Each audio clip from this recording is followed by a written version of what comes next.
नमस्कार फ्रेंड्स, मी ॲडव्होकेट संजय गुरव. आज आपण भारतीय न्यायसंहिता BNS या कायद्यातील कलम 49 कलम 49च्या तरतुदी आज आपण समजून घेणार आहोत. तर भारतीय न्यायसंहिता BNS 2023मधील कलम 49 हे गुन्हेगारी कायद्यातील अपवाद जनरल एक्सेप्शन या प्रकरणाचा एक भाग आहे. हे कलम जुन्या भारतीय दंडसंहिता IPCमधील कलम 81शी तंतोतंत जुळणारे आहे. हे कलम गरजेचा सिद्धांत डॉक्ट्रिन ऑफ नेसेसिटी या संकल्पनेवर आधारित आहे, जिथे मोठा अनर्थ टाळण्यासाठी लहान उपाय अपाय किंवा इजा करण्याची परवानगी कायदा देतो. कलमाचे नाव आहे इतर अपाय टाळण्यासाठी आणि गुन्हेगारी हेतूशिवाय केलेले संभाव्य अपायकारक कृत्य. काय म्हटलेलं आहे? इतर अपाय टाळण्यासाठी आणि गुन्हेगारी हेतूशिवाय केलेले संभाव्य अपायकारक कृत्य. Act likely to cause harm but done without criminal intent and to prevent other harm. कलमाची व्याख्या कशी आहे?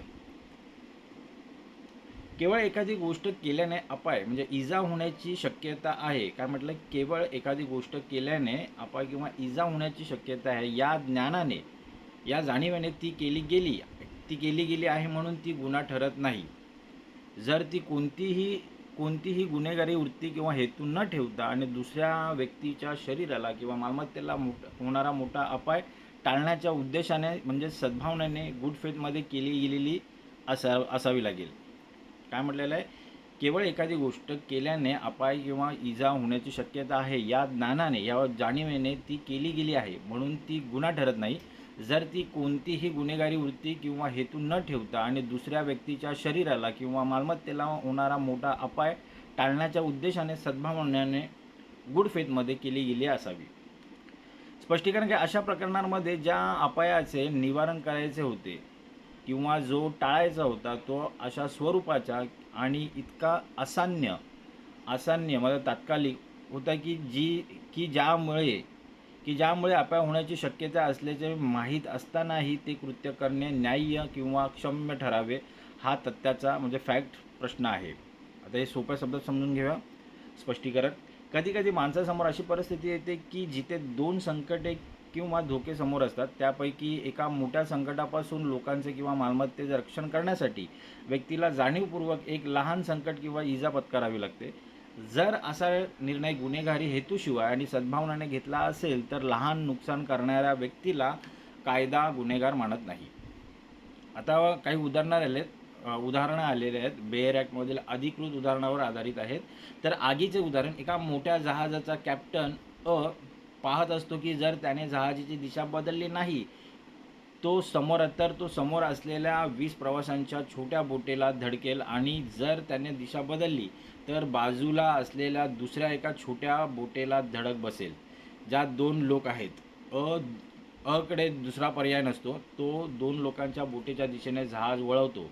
जरी त्याला माहीत होते की त्यामुळे त्या 2 लोकांचा जीव जाऊ शकतो, तरीही 2 लोकांचा जीव वाचवण्याच्या मोठ्या उद्देशाने त्याने हे केल्यामुळे तो दोषी ठरत नाही.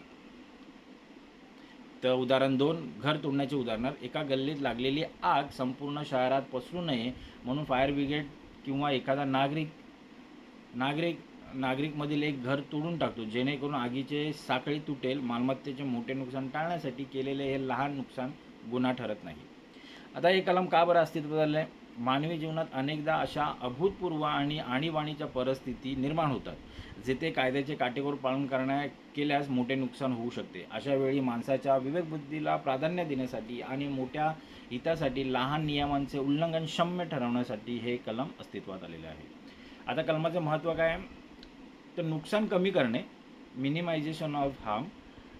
2 वाईट गोष्टींपैकी कमी वाईट असलेली गोष्टी, लेझर ऑफ टू एव्हिल्स, गोष्ट निवडण्याचे स्वातंत्र्य देणे. सद्भावनेचे रक्षण. ज्या व्यक्तीचा हेतू कोणाला दुखावण्याचा नसून केवळ संकट टाळण्याचा आहे तिला कायद्याचे कवच देणे. व्यावहारिक दृष्टिकोन. कायदा केवळ पुस्तकी नियमांवर चालत नाही तर तो परिस्थितीनुसार लवचिक असावा हा संदेश देणे. आता लॅटिन मॅक्झिम कोणत्या ह्या संदर्भात या कलमासंबंधात? हे कलम पूर्णपणे खालील 2 प्रसिद्ध लॅटिन सूत्रांवर आधारित आहे.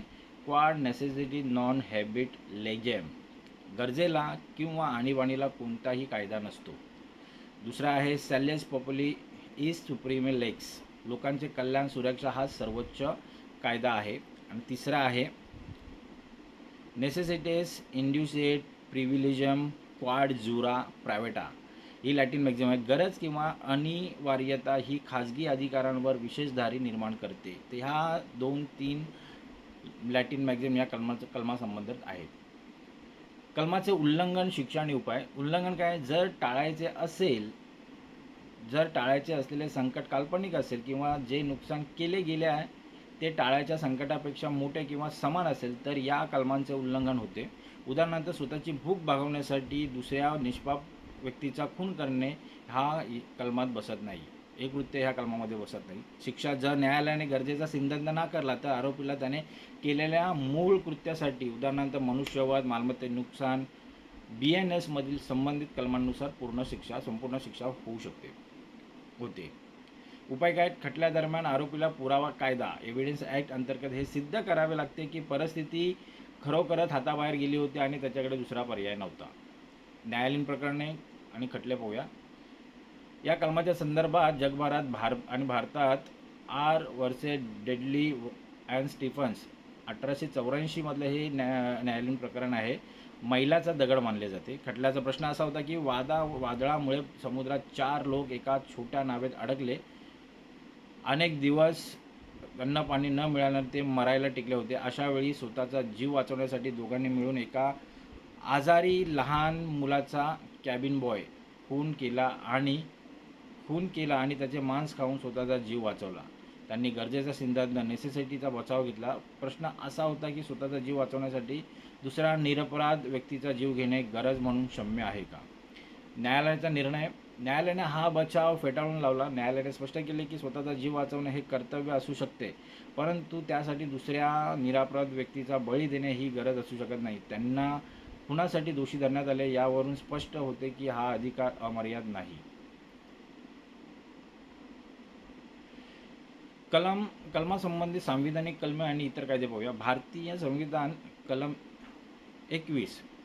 आता भारतीय संविधानाचं कलम 21 जगण्याचा अधिकार. कलम 49चा उद्देश देखील बहुसंख्यांच्या जगण्याच्या अधिकाराचे रक्षण करणे हाच आहे. आपत्ती व्यवस्थापन कायदा 2005, डिझास्टर मॅनेजमेंट ॲक्ट. आपत्तीच्या काळात बचाव पथके अनेकदा मालमत्तेचे नुकसान करतात, त्यांना या कलमाअंतर्गत संरक्षण मिळते. कलमाची समीक्षा कशी करता येईल? तर कलम 49 हे कायद्याला मानवी चेहरा देते, परंतु त्याची दुसरी बाजू अशी आहे की त्याचा गैरवापर होऊ शकतो. नुकसानीची तीव्रता मोजण्यासाठी कोणतेही अचूक परिमाण किंवा मोजपट्टी नाही. एखाद्यासाठी जे संकट मोठे आहे ते न्यायालयाच्या दृष्टीने लहान असू शकते. त्यामुळेच या कलमातील स्पष्टीकरण सांगते की हा तथ्याचा प्रश्न, क्वेश्चन ऑफ फॅक्ट आहे, जो प्रत्येक प्रकरणाच्या परिस्थितीवर अवलंबून असेल. निष्कर्ष. BNS कलम 49 हे संकट समयी योग्य निर्णय घेणाऱ्या व्यक्तीच्या पाठीशी उभे राहणारे कलम आहे. हे स्पष्ट करते की कायदा माणसाला संकटाच्या वेळी हतबल करत नाही. मोठ्या हितासाठी लहान त्याग किंवा नुकसान हा या कलमाचा मूळ गाभा आहे. मात्र न्यायालय डडली अँड स्टीफनच्या प्रकरणाची मर्यादा नेहमी लक्षात ठेवते. गरज ही कधीही क्रूरतेची किंवा खुनाचे समर्थन करू शकत नाही. तर मित्रांनो, आज आपण BNS भारतीय न्याय संहिता या कायद्यातील कलम 49च्या तरतुदी आज आपण सविस्तरपणे पाहिलेल्या आहेत. हे कलम अधिक चांगल्या प्रकारे समजून घेण्यासाठी हा व्हिडिओ तुम्ही वारंवार पहा, जेणेकरून ह्या कलमाच्या तरतुदी तुम्हाला चांगल्या प्रकारे समजतील आणि आपल्या प्रियजनांना, मित्रांना फॉरवर्ड करा, जेणेकरून त्यांचंही कायदेविषयक ज्ञान वाढेल, त्यांनाही कायदेविषयक माहिती मिळेल. असेच कायदेविषयक ज्ञान मिळवण्यासाठी, कायदेविषयक माहिती मिळवण्यासाठी आमचं चॅनल सबस्क्राईब करा, लाईक करा, शेअर करा आणि आपल्या मित्रांना फॉरवर्ड करा. आज आपण इथेच थांबूया. धन्यवाद.